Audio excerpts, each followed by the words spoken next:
All right, guys, welcome back to the channel. Today we got our Aegis set champ winner, our very own Sunline Samurai. Our boy took it all the way today, undefeated. How many rounds was it? So this set champ was a little bit smaller than last time at Aegis. Usually they get like 20 plus players. This time I think it was about 15. So it was 4 rounds of Swiss and then they cut to top 4. So it was 6 rounds total to get first. All right, awesome. And you didn't drop a single game today, brother. No, I 2-0'd everybody I played today. So I'll get into the matchups, but it was a crazy run. The cards came to me. Mulligans were good. It was only a couple rounds where I kind of missed the curve, but I was able to kind of bring it back towards the end of the game. So it was crazy. I have not looked at the mat yet, so I was gonna open it on camera. So let's open this mat up. You know? Awesome. The Bufasa Bros have been in a little bit of a hiatus lately. We haven't been playing too much, but it seems like we came out of retirement and we came back strong. Let's go. This mat is sick, and now they switched so that you only get 1 mat now, yeah, right? no more runner-up mats. So mats. I'm glad I was able to knock it out on the first try this time. Yeah, man. I had so many Such a sick mat. So many runner-up mats. I had one from when I started playing. So I have the Madrigal, I have the Scar, but now I got the Jafar champ mat, which is super cool. Looks awesome. We're big Jafar fans on the channel, man. Oh yeah. So first, let's talk about what was your color combination today, brother? You guys know me, I'm a Blurple player, but this time around, I wasn't having too much fun with Blurple. I feel like it was streamlined too much. I was trying to make different builds, like wacky builds work. Wasn't working, didn't feel confident in it. So I just put together red purple because I really like the Hades card that came out. And I've been testing with that a little bit and I felt comfortable. So I just took red purple. Awesome, man. And it worked out, dude. I mean, I love the deck. There's some exciting stuff that you guys get to see here. How he built it for specific matchups and how that panned out. So there was a lot of planning that went into this deck. And it's crazy because everything worked out, but you weren't like testing all the time. Like before, normally in our set champs, we have like weeks of testing and stuff into a bunch of different matchups before we go. But you kind of just did this off the eyeball test, really. I've been watching YouTube and I watched other deck profiles and I kind of just picked and choose and then I tailored the deck to my playstyle. So we'll get into it. I don't want to ramble too much. Yeah. Let me put on the camera view. So I'll show you guys the pricing. I was able to get a structure deck, promo, some packs, and then booster box. So this is everything I got for winning first. And I'll get into the deck profile and then I'll kind of run through the matchups at the end. All right, let's do this. There we go. All right, 1 drops.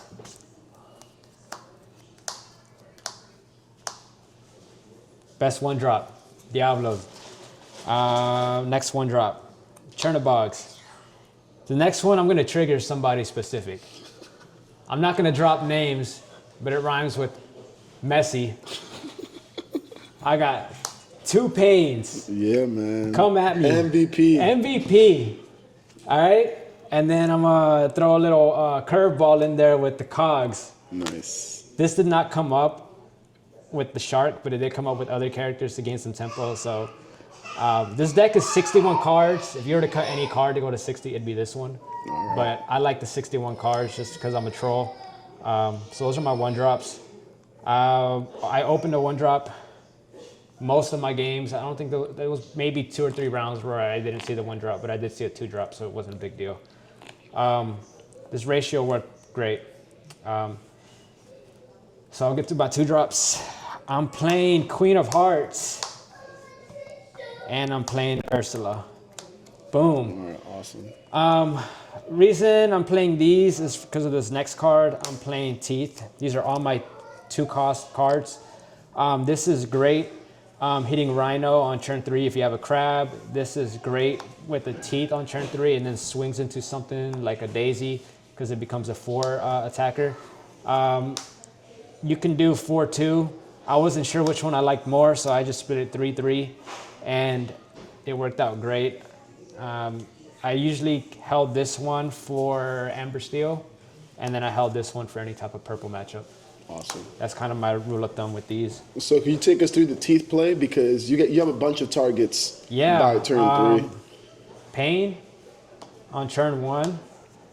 If they open up something like a Cindy or a Baby Rhino, turn 2, I'll lose the body on turn 2 just to get rid of that one body, because then on turn 3 you can play 1-drop, 2-drop, or you can play Crab. So ideal opening hand will be a 1-drop. If you're playing Amber Steel, you want Pain and Teeth. And then anytime you're playing purple or red, Turnabogs and Diablos work just fine. Awesome. Diablo also works with Teeth. You'll just draw a card, but you'll just lose a body. So that's why I put Diablo at 4, because I am running crabs. Nice. I play 3 crabs, and then I also play 3 foxes. This isn't a super bounce heavy deck, but I did find the bouncing very, very useful. What's unique about this deck is I am not on genies. I am on rabbits. So I decided to keep this in. If you're playing straight genies, I don't think you need this. But I'm a rabbit fanatic. If you know me, I love playing rabbits. So I decided to toss the genies out the window and just go with rabbits. Next card, Busted, but fair. It's a weird card because it opens up busted plays, but it's very fair because it's uninkable. It doesn't hit too high, but it makes your sharks go crazy. I tried 4. I kept drawing multiples. At 3, I would see it at the right time, and it just worked for me. I've seen people play 3s or 4s. 3 worked for me. So those are my 3-drop characters for actions, songs, for friends, 2 brawls. This card, I want to play 3, but at 2 it worked just fine. Perfect. Sometimes it's just a brick, but it's inkable. It's great against like Ariels or Diablos. But this deck already has a lot of built-in hate for Diablo, so at 2 it's fine. And then my last 3-drop is going to be the Library. This card's really good. It's too slow to play on 3 now, so towards the end of the game, it's really good just to like put some pressure or maybe get some draws off of B-Prep. I still like the card. 4 drops, one of my favorite cards. Rabbits, so good. I'm gonna miss this card next set, man. Dude, this card, I wanted to get reprinted so we can keep playing it. I know, I love Bounce Engine. I think it's not strong enough where it makes a big difference. If it's out. But there's a lot of cards that are doing the same thing, so I have a feeling it won't get. So one of the reasons I played this deck is because I wanted to play this one last time. Yeah. And that was one of the main reasons I took out the genies. Love Rabbit, man. And then my next 4 drops, 3 Yagos, 1 Moana. Yagos is crazy with the pan. It's great into any purple matchup. Moana, very situational, which is why I only played 1. You need the pan to really set her up. If you don't have pan, I would ink her and just keep the crabs. But this is great, especially if you're playing Queen of Hearts, you're playing Pains, and Pans, this goes crazy. Yeah, you're like a 2-for-1 special. Yeah, and it's evasive, which is great. It takes out genies in one swing. I did a lot of good trades with this card. It was a good ratio, so I had 8 4-drops. 5 drops. Another MVP. This is crazy. Interacts with your opponent's boards, exert stuff for sharks.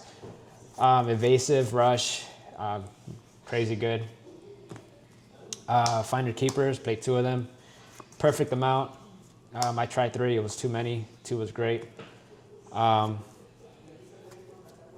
Dragonfire. This card came in so handy. I love that card. This card is so good. You use it once, you bring it back with Shark. You don't have to B-prep your board to get rid of something. Saved me a ton. Would you keep it at 1? Yeah, just 1 because it's uninkable. And then I did play a Bell because I ain't playing with damage counters. Yeah. This came up a couple times. So that's all my 5 drops. 6 drop. We got Big Boy, the Shark. Crazy. Deck revolves around this card. If you can get this to stick and gain advantage, you're winning. Pirates Life at 3. Close out games, makes it so that you can stick around and grind with Amber Steel, any type of aggro deck. Amazing card. I try not to ink this just because you could always get it back later, so I'd rather discard it if they're playing like Ursula's or some type of discard. I would just keep it in hand, and if they pitch it out, I'll just get it later anyway. So I tried not to ink this, and it worked out for me a couple times. Saved me a lot, because it was one game where I was pretty much almost decked out, and this needed to be my only answer. And if I inked one of them in the beginning of the game, I would have lost. But since I had one in the discard and then I had one more in my deck, I was able to draw it and win. So I think that was kind of key. I was learning while I was playing, and I learned not to ink the Pirate's Life unless it's like an emergency ink. We're going with 3 B preps.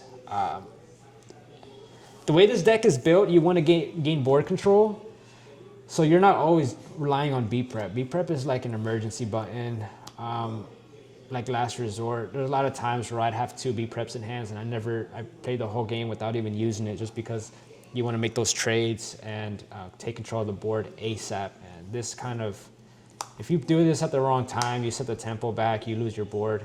And it's another reason why I decided to play rabbits instead of the genies, because if I have to hit my own board, at least I'll keep tempo. I found that if I played genies and then there was something that I couldn't get rid of and I had to be prep, you lose not only resources and tempo if you're playing on genies, but at least with rabbits, I lost the tempo, but I still had the resources. It keeps your hand from going dry. And then the reason I played this deck is this card here, this Hades. Such a sick card. Yeah, anytime you play him, you do 2 damage, draw 2 cards. Anytime you quest, you do 2 damage to yourself, draw another 2 cards. And he's a cost 7, so I was able to sing with him a couple times to be prep. So they'd have a crazy board. I'd quest out, sing this, and then I'd still be able to play a shark that same turn and a couple cards. So this came in very, very clutch. I tried it at 2. I kept breaking, so I just dropped it down to 1, and it just came up when I needed it. Nice. Super, super good. So we'll turn back up and we'll talk about the matchups. All right. All right, so round 1, I got matched up with Kevin, our fellow Bufasa bro. Oh man, he was playing green-purple. And I beat him. But since we're on the same team, we said, you know what? Let's risk it. Let's ID. And we just need to win 3 in a row, and we'll make it. 3 in a row. It's not too hard, you know. So I beat green purple. This whole tournament, I didn't lose a single round. I 2-0'd everybody, which is crazy. I've never done that before, which is pretty crazy. And I wasn't on the play every single time. I think I was on the play half of the time. So I did play on the draw a couple times. Round 2, I played against DKP, Red Blue, against Kyle, one of my arch nemesis. Yeah. He previous set champ winner. Yeah. He beat me at set champs last set at Aegis, and then he beat me in top 4 at, what was that shop called? Game Guys? No, Heroes. He beat me in top 4 at Heroes. Yeah, he beat me in Aegis 2 sets ago. And so top 3. I got my revenge on him, and I was able to 2-0 him. What would you say? What were some of the key notes you took into the Red Blue matchup? Man, rabbits help so much because they're doing Sisus and B preps. And with rabbits, I can play characters and not worry about. I'm not worried about dumping my hand and not getting cards back. Pirate's Life, super important. Shark, super important. So Shark, Pirate's Life, and Rabbit kind of carried that game, yeah. Do you think your deck does better against DKP or the item heavy build? It doesn't do too well to either of them because I don't have item removal either way. And DKP is so much faster. And if you notice, I don't play Mauis in this deck. I cut the Mauis because I didn't think what he did kind of aligned with what I was trying to do with the deck. Red Blue is probably one of the tougher matchups, but it's still winnable because of you're really good into the resource battle. Yeah. Round 3, I played against green yellow discard. One of my friends, Josh, 2-0'd him. He got under the C a bit too late first game, and then game 2 we were both on top deck mode, and when you're top decking against purple and you see a Finders Keepers, it's that's like it. Back it it's up. like, yeah, I won that game already. So sometimes it's just luck of the draw, luck of the top deck, and I was able to find some friends and some Finders Keepers. And so that was round 3. Round 4, I played against Baxter, which is the guy who made Brooms popular. He won that big tournament. Yes. And he was first seat when we played. So I played him. I had to beat him to get into top 4 because me and Kevin did the draw. Yeah, because we did the draw. We kind of messed up the numbers, so we kind of trolled everybody. And since I beat him, his record was 3-1, and I was 3-0-1. So having that draw put me up again Into first seed. into first seed at the end of Swiss. So when we got into top 4, I was able to be on the play for the next 2. Yeah. So what would you say? So that Brooms deck is probably like the second or third most popular deck right now. What would you say is your, like, what's your line there? You need a curve and you need Pirate's Life ASAP. You don't have to prioritize Shark, but you just need to control the board and make sure that they don't get too deep where the Pirate's Life won't save you. Stuff like Teeth came in handy. Crab Moanas, where you can make those trades fast. If you can stick a pan in a Moana, so like ideally you have a Pain, a 2-drop, which is Ursula or Queen. Doesn't matter too much in this matchup, but the Queen is better because if it gets pinged, it's 4 damage. 3-drop Pan for Moana or Iago.